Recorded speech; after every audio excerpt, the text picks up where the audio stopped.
The Select Committee investigating the January 6 attack on the Capitol has been chugging along during the holidays. Today we examine the progress they've made and the people attempting to stop them.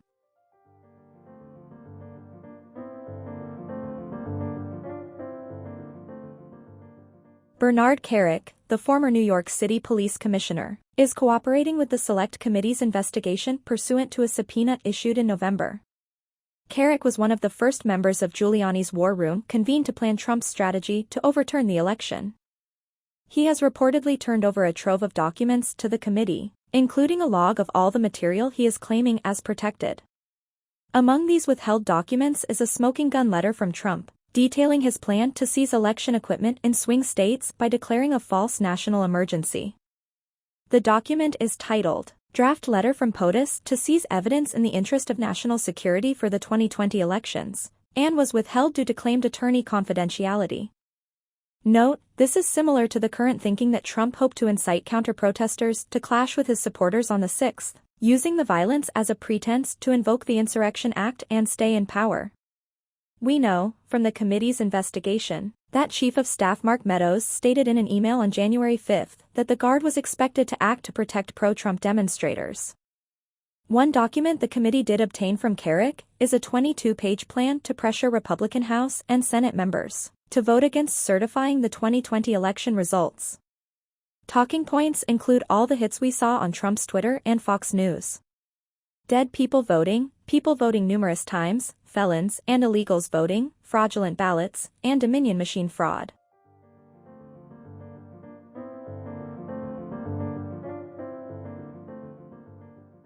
Select Committee Chairman Benny Thompson told Meet the Press on Sunday that the panel has evidence of communication between members of Congress and people who participated in the insurrection.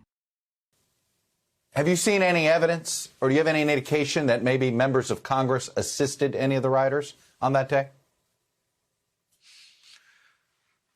Yes. We have a lot of information about communication with individuals who came. Now, assisted means different things. Some took pictures with people who came to stop the Steele rally. Some allowed them to come and associate in their offices and other things during that whole rally week. So there's some participation. Separately, Vice Chair Liz Cheney told ABC's This Week that the committee has first-hand testimony that Ivanka urged Trump to stop the insurrection. Instead, Cheney said, Trump continued to sit and watch the violence unfold on television.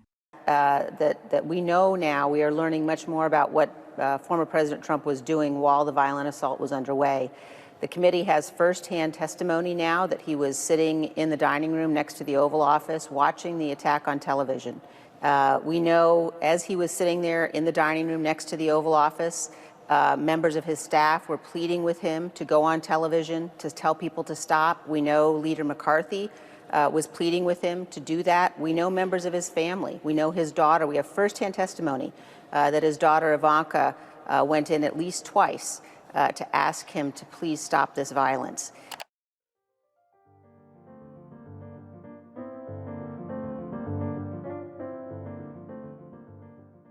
"12 witnesses under investigation by the Select Committee have filed lawsuits challenging the legality of subpoenas for their testimony, documents, and/or phone records.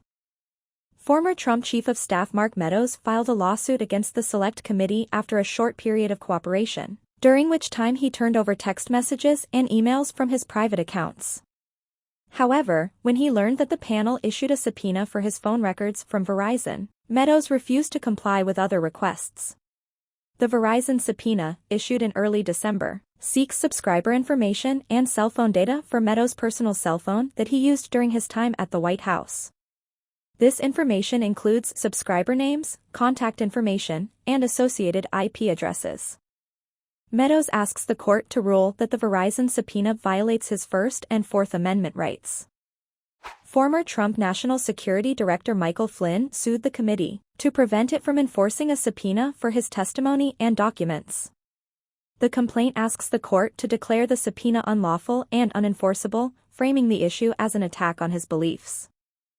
Flynn also maneuvered to head off a potential subpoena for his phone records, suspecting that one has been or will be issued based on the experiences of other Trump associates. Unlike the other plaintiffs, however, Flynn's lawsuit was rejected almost immediately after filing. Current Trump spokesperson Taylor Buttigieg quietly cooperated with the Select Committee for weeks, providing more than 1,700 pages of documents and testifying under oath for roughly 4 hours. During his deposition the day before Christmas Eve, Buttigieg answered questions concerning payments made and received during the planning of a, quote, peaceful lawful rally to celebrate President Trump's accomplishments. After cooperating, Buttigieg discovered that committee members issued a subpoena for his financial details from J.P. Morgan Chase, and immediately filed suit to block their attempt. Far-right conspiracy theorist Alex Jones filed a lawsuit against the committee to prevent the panel from obtaining his phone records and compelling his testimony. The committee, he claims, is conducting a political witch hunt and threatening criminal prosecution against anyone who dares to assert his rights and liberties against its demands. Jones refused to cooperate, citing his, quote, journalistic activities, despite the panel allegedly suggesting it may offer immunity in exchange for his full testimony. January 6 organizer Ollie Alexander sat for an 8-hour deposition last month, pledging his cooperation.